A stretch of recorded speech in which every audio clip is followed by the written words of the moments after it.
Hey y'all, it's Amanda. Welcome back to my channel and welcome back to another video. Today we're going to talk about my December wrap up.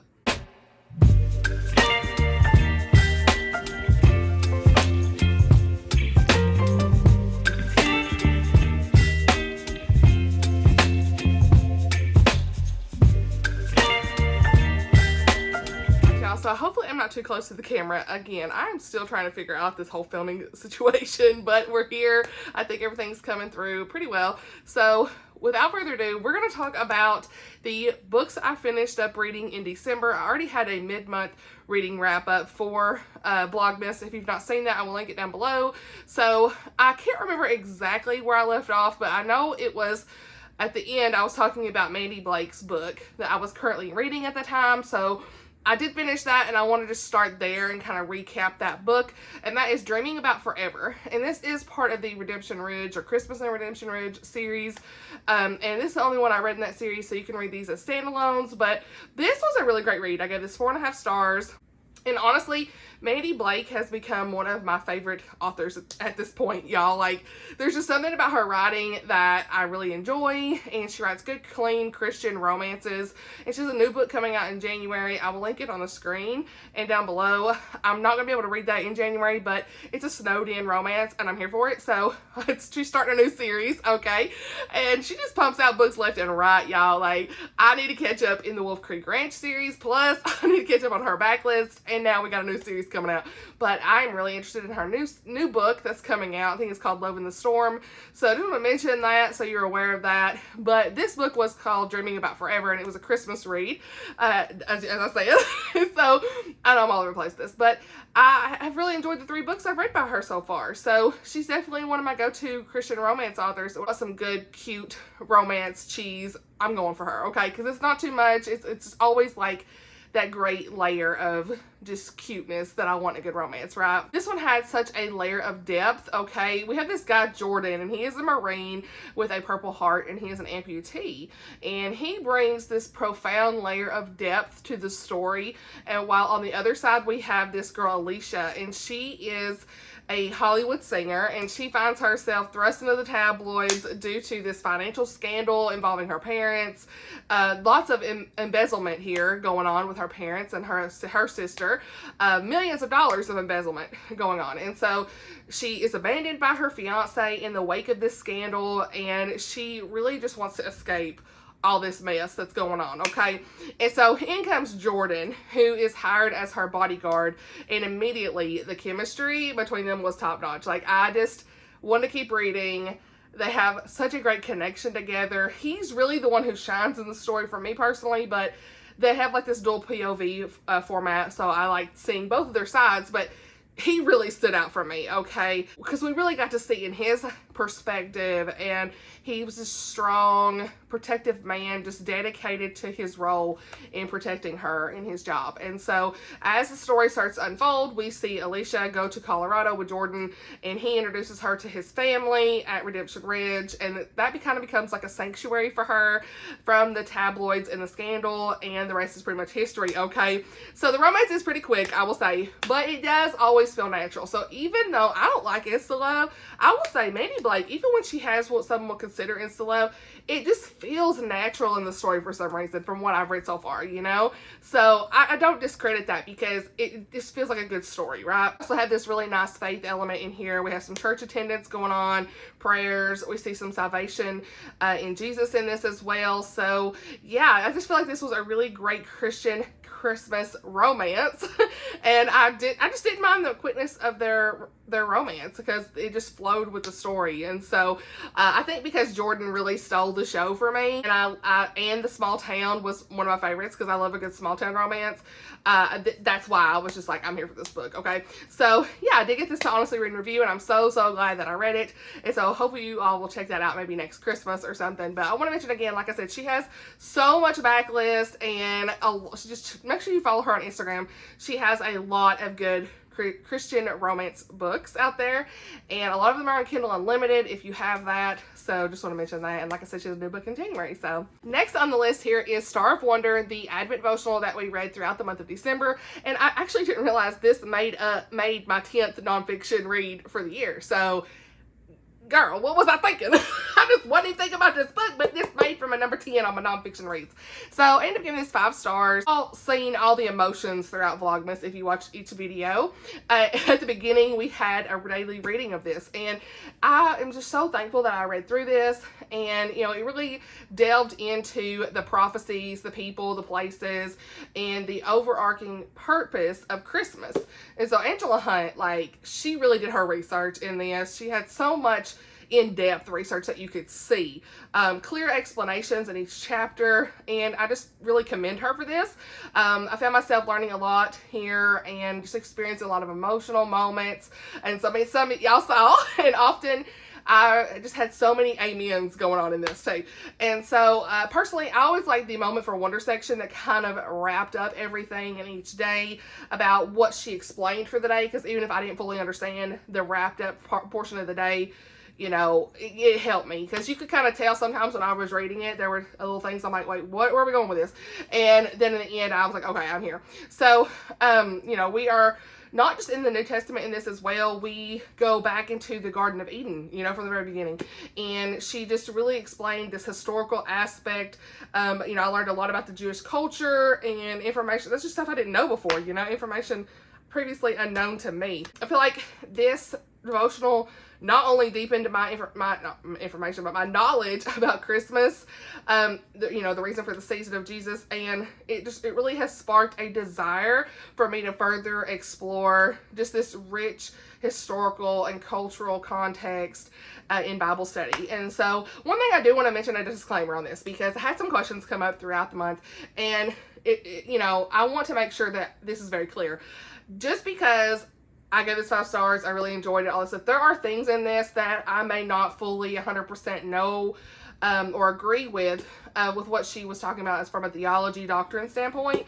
There were some questions about some of that, and again, I did not do the research. I don't know what her research entailed, but it just felt like she really had some sound information in this, and so I'm still learning in my faith walk.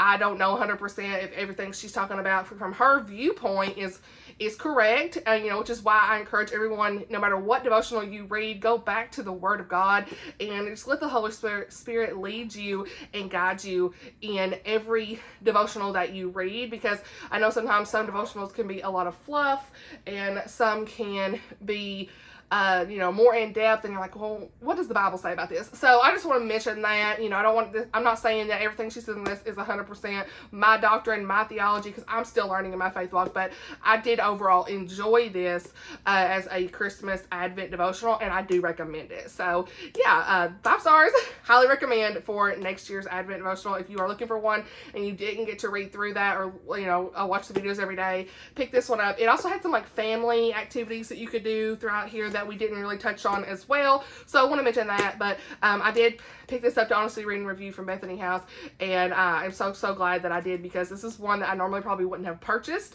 on my own had I not seen it available through that honest reading review program. So yeah, really glad I got that one done. Alright, y'all, it's back to the front facing camera here, because I was literally talking about 3 other books so far, and I was like, I better make sure that I'm still filming. And I wasn't. And like, I need something else, okay? If I'm going to be doing this, it's fine. Y'all going to be here for the quality. Make sure it's on 1080p. Because I was literally ranting about a book, and I said, I better make sure I'm still filming. And I wasn't. So, it cut off when I was talking about Little Women. So, we're going to have to go back. I don't remember where I was. This is why your girl needs to, like, just stick to the front face of the camera. I can see myself. You know what I'm saying? I mean, I want higher quality videos, but, like, most of y'all watching me probably on your phone and your TV, and you don't care. Like, it's been good this far, so we at least got through the Star of Wonder, okay? And, where was I? Little Women. Let's just start over with Little Women, okay? I got my notes sitting right in front of me because my memory is not good, and I'll make sure I captivate everything. So, let's just start over, okay? The next book I read was Little Women, okay, by Louisa May Alcott. You've seen, I have a reading vlog for this, and honestly, this is just a timeless classic, you guys. Like, you've seen my thoughts if you watched that for Vlogmas. If you didn't get a chance to watch it, I will link it down below, but, I read this over the course of 2 months, and it is quite a big book. This is the largest book I've read this year. This book captured my heart, and from the first chapter. And honestly, from its very first page, we have these themes of sisterhood, love, individual growth, all these good things here. And it just, they resonated with me. And I personally loved their mother, Marmee, the most, because as a mom, I just truly connected with her. And she's someone that, like, I inspire to be like, okay? But I still love the March sisters. They are just, I don't know, they each have their own unique personality and their dreams. And this book, we get to see their individual journeys and setbacks that they endure and the struggles that they go through and this unbreakable bond that ties them together. And so we also have some Christian themes that I noticed throughout this book. You know, we're seeing forgiveness, the importance of being grateful and you know, being content in what you have and having compassion for others and just trusting in the Lord. Even though this is set in the Civil War era, everyone can get something out of this, honestly, because there's so much that's going to be thought-provoking and relevant for today. You know, it's going to encourage you to really reflect on your own path and the importance of staying true to yourself and helping others and being independent where you can and just having that self-sacrificing trait about you and all that good stuff. So yeah, chapter 40 made me cry. If you've seen it in the blog, you already know. And so yeah, it was just a really emotional impact, and the writing was great, and it's one of those classics that, like, it's not hard to read. Like, I struggle with classics in general, and I say that because I guess I've not read that many, and you know, the ones I tried to read were like Jane Austen and some of those, you know, more dense, and it's like, this does not feel that way at all to me. So it's definitely a favorite. I will forever love this book. It's definitely a great one to read around Christmas time, maybe like over the course of 2 months like I did. And, you know, you could just take it. It's big, but you could take it, you know, a couple chapters at a time. So yeah, I love this so much. Next, we have All's Fair in Love and Christmas by Sarah Monson. And if you saw my reading vlog for this, you kind of already know my thoughts. But, you know, I like this in general. I am trying to sell this, though, on my Pango bookstore. I will leave that link down below if you're interested. If this is one that you want to get, I had pre-ordered it. And so it did come with a signed book plate and, you know, bookmark and a card here, recipe card.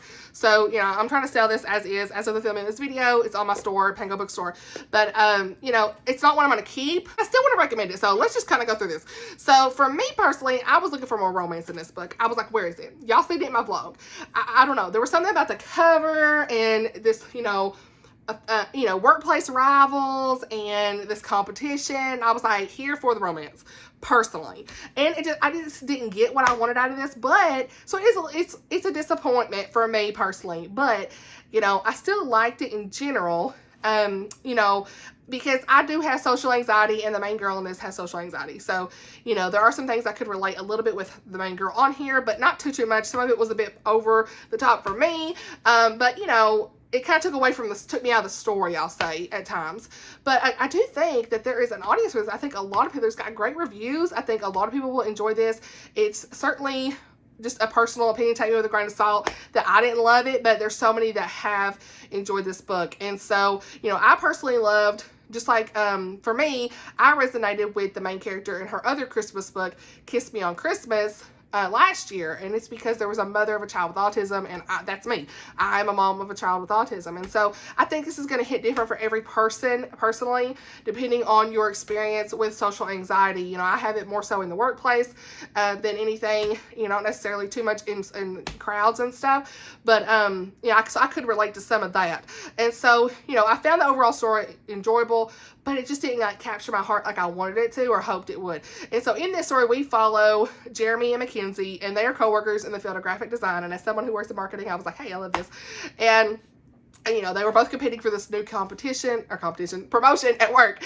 And so Mackenzie, she is really struggling. She has very severe social anxiety. We see her journey throughout this process in various social situations. And she's also dealing with the stress of her mother's Alzheimer's disease. And so we see all of that that she's going through. It's a hard time for her. Then we see Jeremy, and he is a guy I really wanted to kind of see more of in the story. I think that's the other part that I struggle with in this, because we didn't see him a lot. They didn't have enough interaction for me personally. But, you know, he's an uncle raising his niece and nephew, and so I love characters like that, guys like that in stories, and I was like, ooh, I really want to see them interact a little bit more, because I want to know more about him and his life. And so we didn't see as much of that as I hoped, but, you know, he's just trying to provide for his family and do the best he can.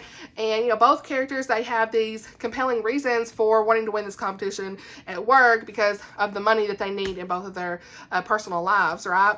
This story did have some elements of like rom-com-ish, you know, and so there were some humorous moments, but, you know, I just found myself a little bit underwhelmed with this story because of the limited interactions that the male and female characters had. Than a typical romance Christmas book, this really leans more so on this girl who is emerging from, you know, out of her shell and, you know, learning how to cope and get the help she needs in her social anxiety and social settings that she is dealing with, and so how to manage that and all of that stuff. So if that sounds like it would be an interesting book for you, definitely pick this up.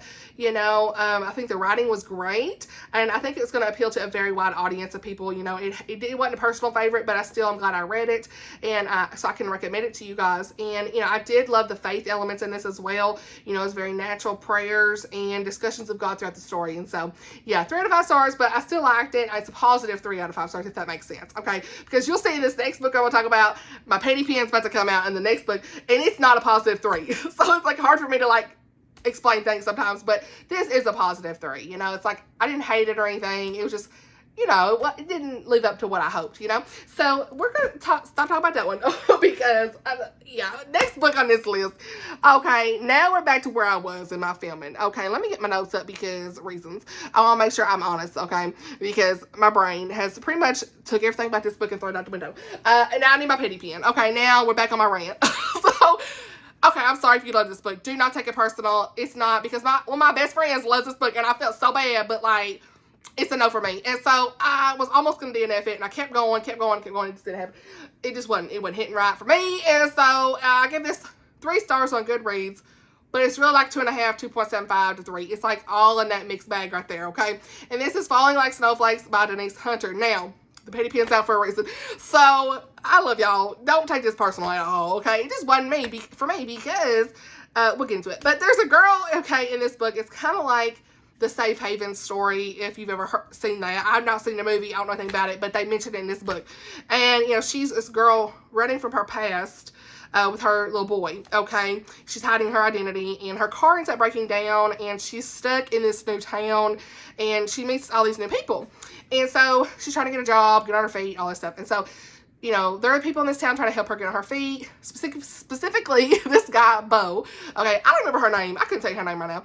But Bo, he starts to kind of get interested in her romantically and all that stuff. Where this went wrong for me is there's a trope in this that I just don't like. It's something that Denise has done in one other book of hers that I literally gave 2.5 stars and I would not read again. I might continue on in that series one day, but probably not. What am I saying, Amanda? I'm not going to. Okay, so I think Denise Hunter has some good books out there, okay? But, like, she's hit or miss, and I don't think her older stuff is going to be for me personally. I really liked A Novel Proposal by her. It was great, okay? That was released in 2023, and I have Love Unscripted. It's on my most anticipated releases. I'm probably going to at least listen to the audiobook if I can get it from my library or something. If it's anything like A Novel Proposal, I'm here for it. But her older stuff, there's something about this. Like, I found this issue in Riverbend Gap, okay? And the trope is when the man has a girlfriend, and it's like, they don't break up for 60% of the book. What are we doing? So, what?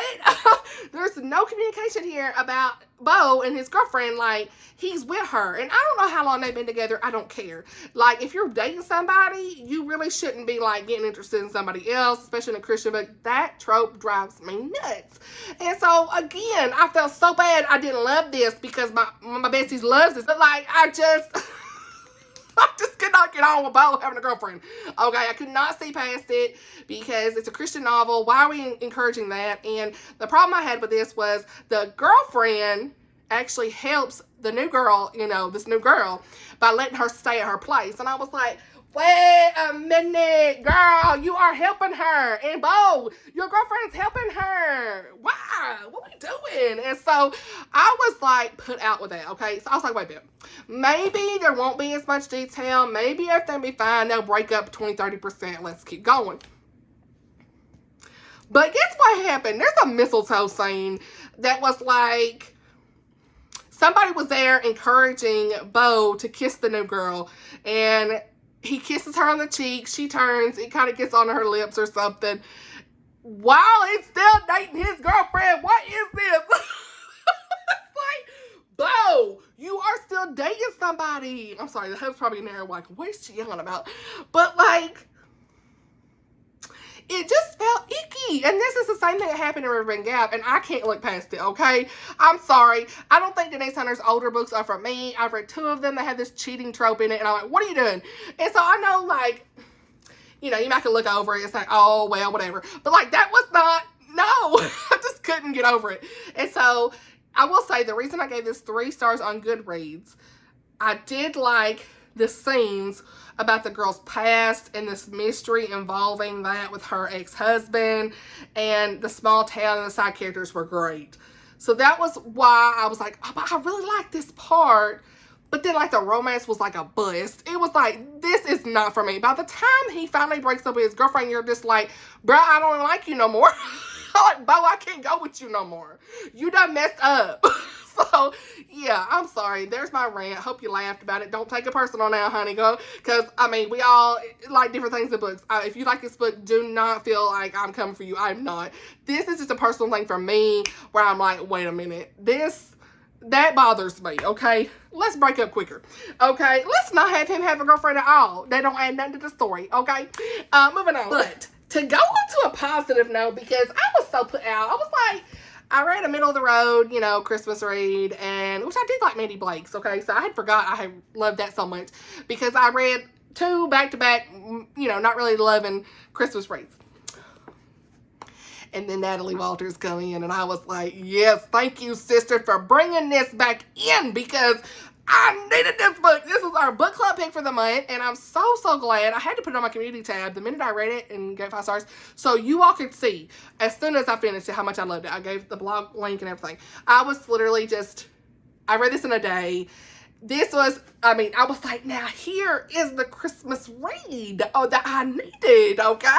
Especially after that book, I was like, I can't. So, yeah, I adored this immensely, y'all. Like, Natalie Walters is the author I'm going to be reading more of in 2024. I own a couple of her other books. She's definitely one I'm going to be on the lookout for. She is so much fun on Instagram. Love keeping up with her on there. And, you know, it's just like, I needed this. This was a gem.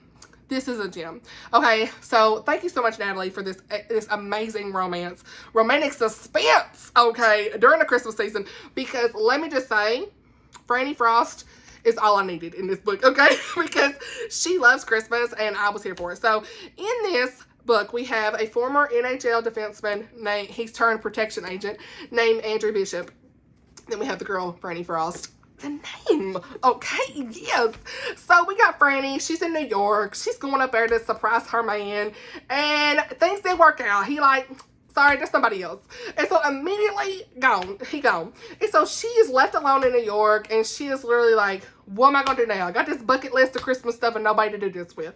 And so she's determined. She's like, look here, I ain't leaving. Franny ain't leaving. She's like, I am going to make this trip one to remember and check out these things off this bucket. Uh-oh. Okay, lost my iPad. But she's like, she is going to check out these things off this bucket list. Okay, and she gonna do the thing. Okay, and so Franny ends up hanging out with her brother's friend. Okay, I've said okay like 6 times. I'm sorry.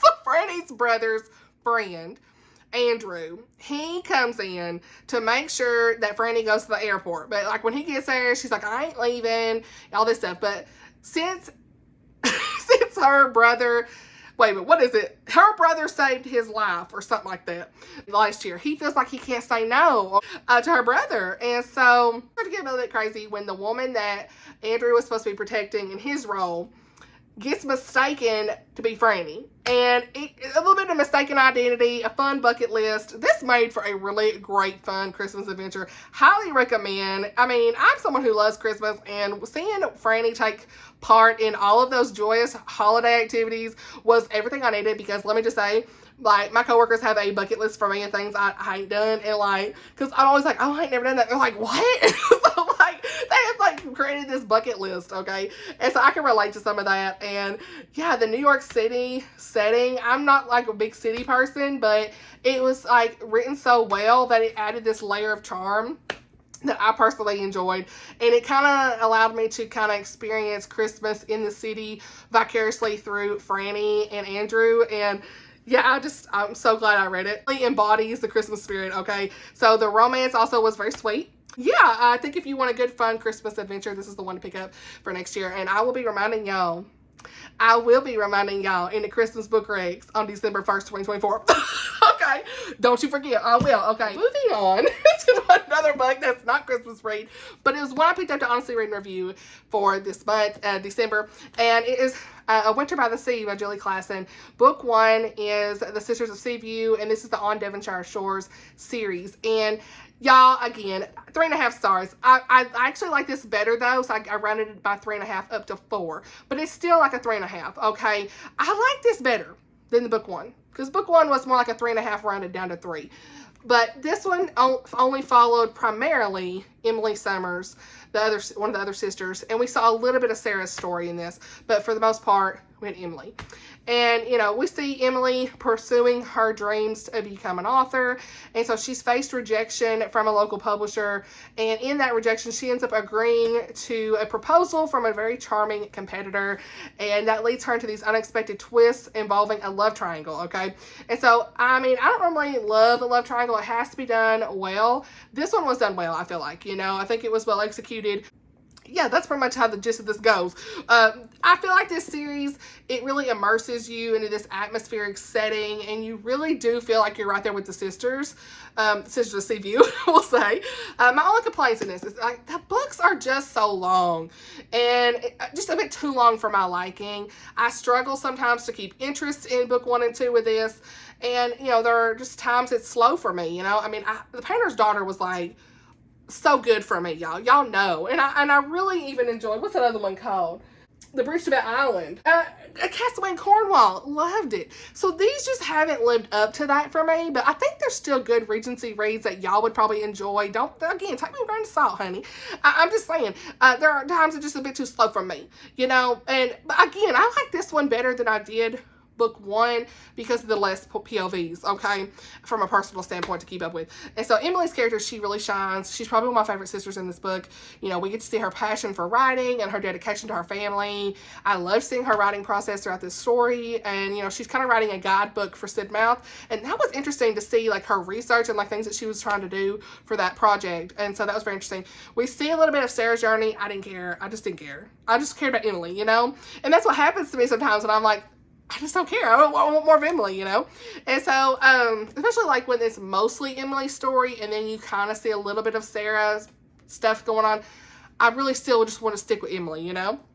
There is going to be a 3rd book in this series as well. I don't think I'll pick it up to honestly read and review. I might listen to an audiobook at some point, but, you know, it's just, again, I'm being really picky about the arcs I'm reading this year, and this, you know, while I was happy to read this, I wasn't as excited about it. I'm glad I read it, but I just wasn't as excited, you know, and after 2-3.5, you know, I just think I'm going to like take a break from this series and read more of her backlist, because I really want to read, what's that other one?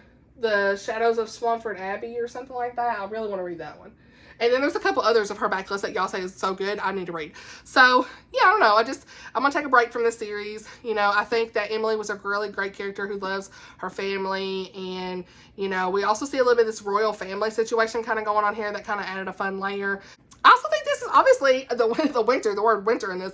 This is a really great winter read. Both books are. So if you're looking for, I know I've already done my winter book recs. If you're looking for a good series for the winter and you like, you know, the Regency setting, very rich historical setting overall, this is for you, okay? So I can see now that I've read Little Women, the connection that a lot of people say, oh, if you love Little Women, you'll like this. I do see that, you know, it's just for me, I'm just not as connected because something is missing. I don't know what it is. I think it's just that they're too long for me.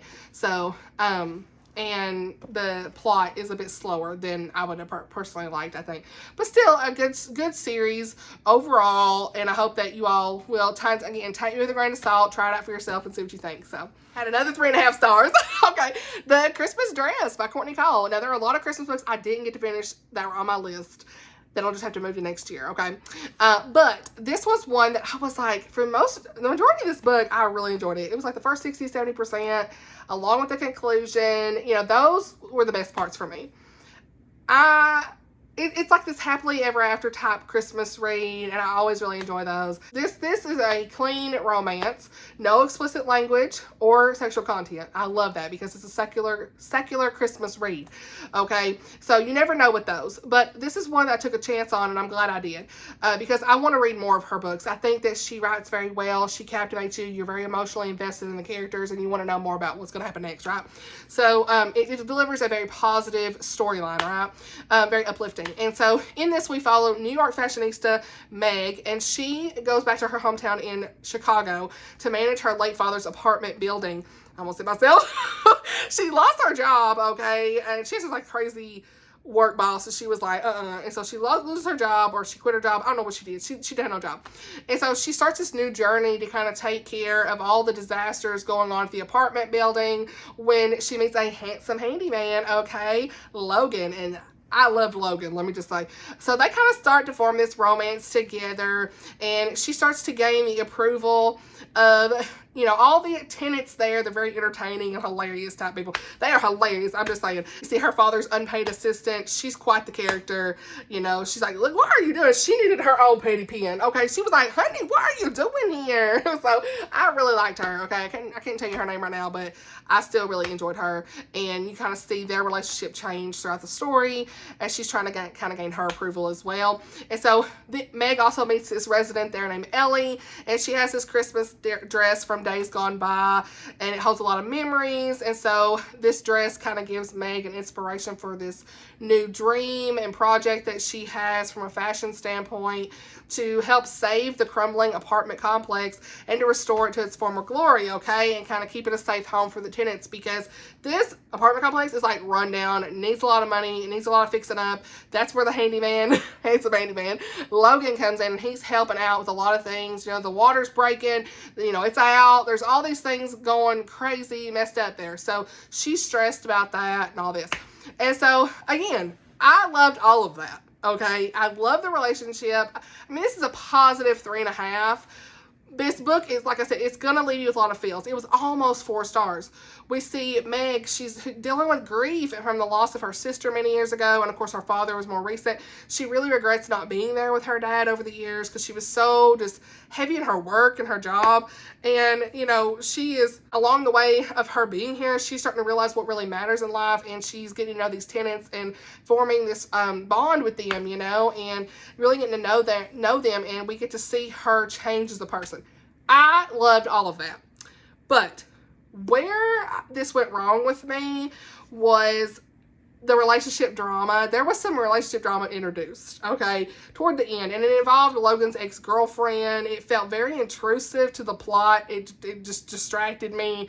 It took me away from everything, you know. I found it was a very annoying thing that come in. It was out of place. You know, I appreciated the romance with Logan and Meg, like, because they talked, they communicated. There wasn't this mess of, like, almost was some miscommunication, but it just wasn't, like, dramatic with them.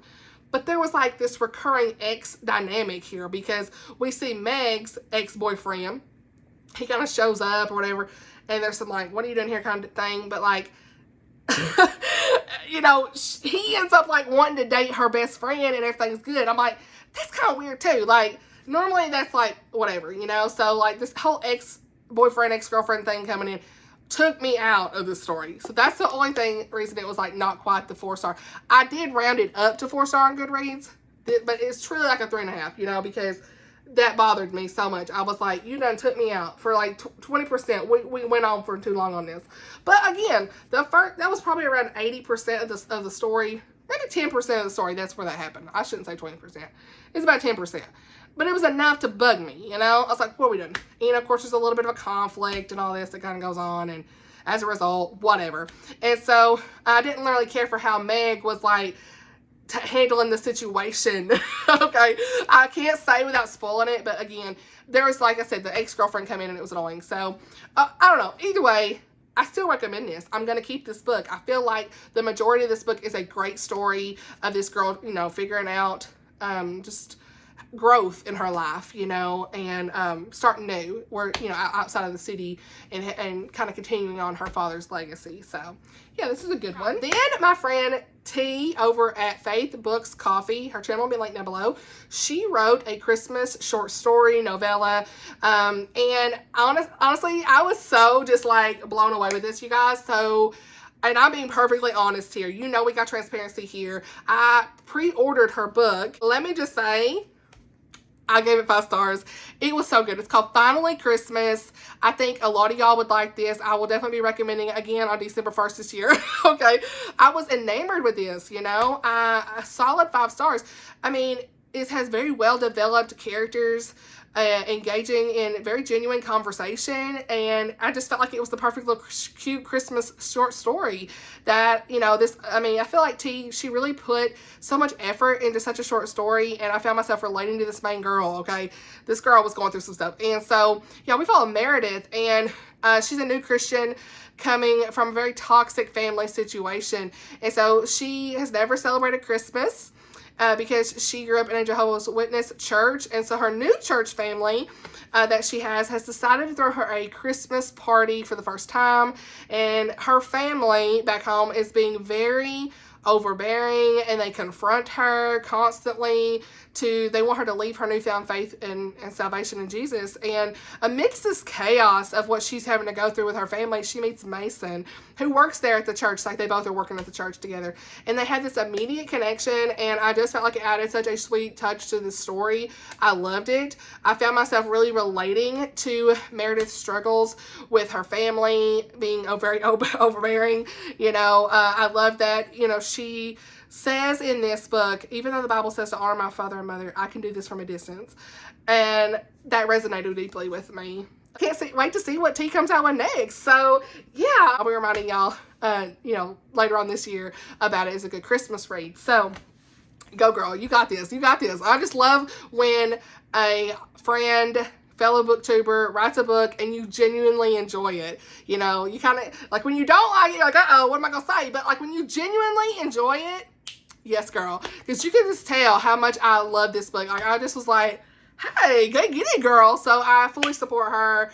You were doing the thing, girl. Love you, girl. You're doing such a great job. So yeah, so glad that I read that. And then I think that's it. So this is probably too long, but I just had a lot to say, and I think where I've not been filming as much, I'd like Chatty Cathy over here. So yeah, I'm gonna film a couple videos tonight. So I'm gonna do my most disappointing reads, and the petty pen gonna have to come out. So is that gonna be a new thing here, the petty pen? I don't know. So I hope you enjoyed this video. I am currently reading. Today is January the 1st when I'm filming this, okay? So Happy New Year, by the way. I already said that. But when you're seeing this, it's probably like the 8th. I think I'm gonna do 2 videos a week, okay? I know it's spreading things out, but I got a busy month. And so I'm currently reading Clanlands, New Zealand with Graham McTavish and Sam Heughan. I'm probably going to give it 3 stars. I'm not loving it. It's fine, but whatever. Okay, we'll talk about it later. And so I'm almost done with it. Got maybe an hour left in the audiobook. And then I am reading Christmas Baggage. I'm still in my Christmas read right now. Christmas Baggage by, oh, I forgot her name. Her name has left me. Is it Deborah something? Deborah Hathaway. Okay, sorry. I could not remember her name, and I want to make sure I get that right. So, yeah, Christmas Baggage. It's a cute little romance. I'm like 10% in, and the girl's got to go to England, and I'm like, if there's going to be a Mr. Darcy moment in this, I need to know. So, we'll just see. We'll just see. But I hope you enjoyed this video. Again, don't take that personal on any of the books that, you know, I may give 3 and under 2, because I love you anyway. Okay, I don't get mad when somebody don't like my favorite books. I do not care. It's fine. Reading is subjective. We're here to be honest, and I love you guys so much either way. So anyway, that's it for me. I hope you enjoyed this video. Thank you so much for watching, and I'll see you all in my next one. Bye.